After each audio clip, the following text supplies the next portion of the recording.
Hi guys, today we'll talk about how can you fix this problem or know how you can do that on your WordPress app. So you just follow these ways, then it's going to work with you. All you have to do in first, you just click on settings here. So then it's going to take you to this list. It's going to show for you like this here. Then you go down, just keep going down here, click here on apps. You come to apps list here and there you're looking for WordPress app. Or just click on search.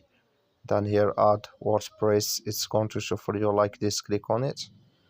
You come to next step here, click on for stop, you click on OK.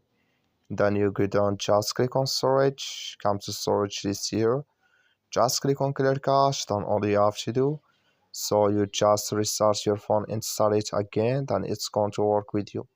So that's all you have to do. I wish you know you are great. That's all.